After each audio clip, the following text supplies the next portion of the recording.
Ever wondered if your investment returns are being silently eaten away by hidden fees? What if I told you that knowing a few key details about your brokerage's fee structure could save you hundreds, even thousands, of dollars over your investing journey? Today, we're diving deep into the world of Ally Invest, a popular online brokerage, to uncover and explain every single fee and commission you might encounter.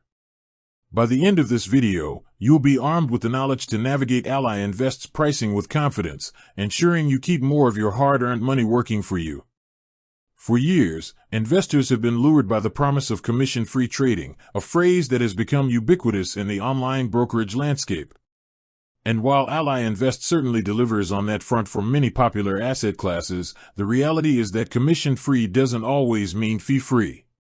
There are nuances, small charges, and less obvious costs that can add up, especially if you're not aware of them. Our goal here isn't to scare you, but to empower you with transparency.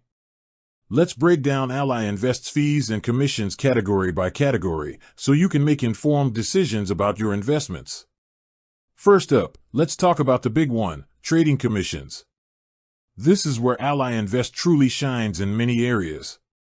For U.S.-listed stocks and exchange-traded funds, ETFs, Ally Invest offers truly $0 commission trades. This means when you buy or sell shares of a company like Apple, Microsoft, or an ETF tracking the S&P 500, you won't pay a direct commission to Ally Invest for that transaction.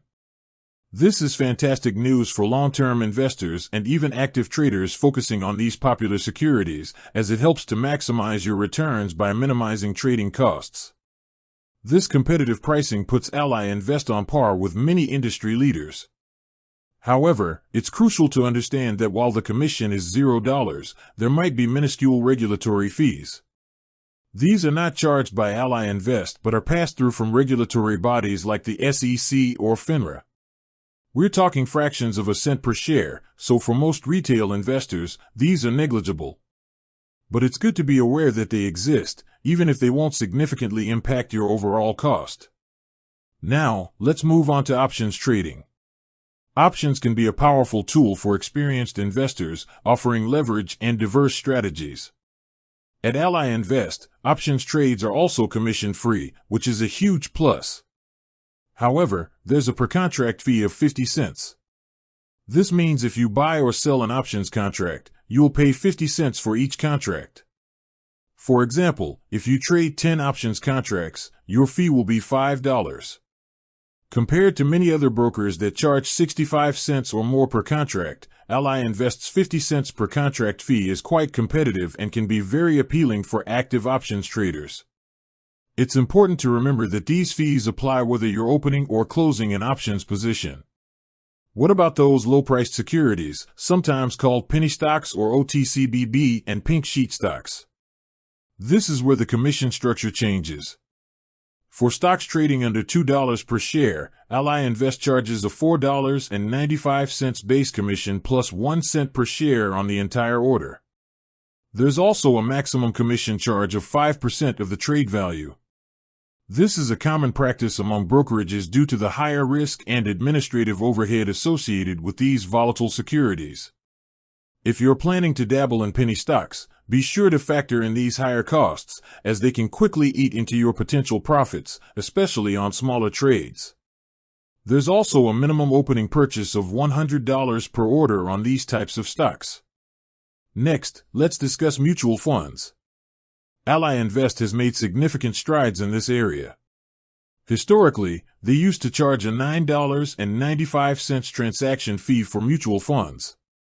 However, in recent years, Ally Invest has largely eliminated transaction fees on a vast selection of its mutual funds, offering access to over 17,000 no-transaction fee mutual funds. This is a massive win for investors who prefer the diversification and professional management that mutual funds offer. Always check the fund's prospectus for any internal fees, such as expense ratios, which are charged by the fund itself and not by Ally Invest. For mutual funds with loads, sales charges, those charges are determined by the fund company, not Ally Invest, and will apply.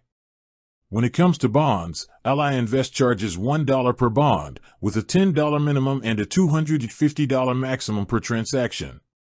So, if you're buying a small number of bonds, you'll pay at least $10. If you're buying a very large number, your fee will cap out at $250. This is a pretty standard pricing model for bond trades across the industry. Now that we've covered the primary trading commissions, let's delve into account fees, which are often overlooked but can accumulate. First, account minimums.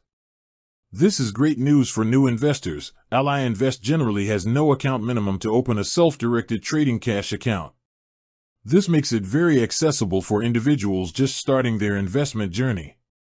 However, there are some exceptions. A self-directed trading margin account requires a $2,000 minimum deposit, and their robo-portfolios require a $100 initial minimum deposit. If you're considering their personal advice service, that requires a substantial $100,000 minimum in assets under care. What about inactivity fees? This is another positive for Ally Invest. They do not charge inactivity fees. Many brokerages used to penalize dormant accounts, but Ally Invest has followed the industry trend of eliminating these charges. So, if you go a period without making trades, you won't be hit with a surprise fee. However, there are some specific fees related to account maintenance and transfers that you should be aware of. For IRA accounts, while there is no annual or monthly maintenance fee, there is a $25 fee for terminating an IRA account if you completely close it. If you're transferring your IRA account to another institution, there's a $50 outgoing transfer fee for both full and partial transfers. This $50 fee also applies to full or partial transfers of standard taxable accounts. So, if you decide to move your investments elsewhere, factor in this cost. Other less common but important account fees include wire transfer fees. If you need to send or receive funds via a domestic wire transfer, Ally Invest charges a $20 fee for outgoing wires. If you wire money from your Ally bank account to your Ally Invest account, Ally will actually reimburse that $20 fee, which is a nice perk for existing Ally bank customers. Paper statement fees. While electronic statements are free, if you opt for paper confirmations or statements, there can be a charge of $2 per confirmation or $4 per account statement if they are older than 2 years. For limited trading authorization, LTA, paper statements, it's also $4 per statement. Going paperless is usually the way to go to avoid these minor charges. Physical certificate fees. If you request physical stock certificates, there's a $75 per certificate fee. This is rare in today's digital world, but it's good to know if you ever have a specific need for physical certificates. With that said, thanks for watching, and until next time.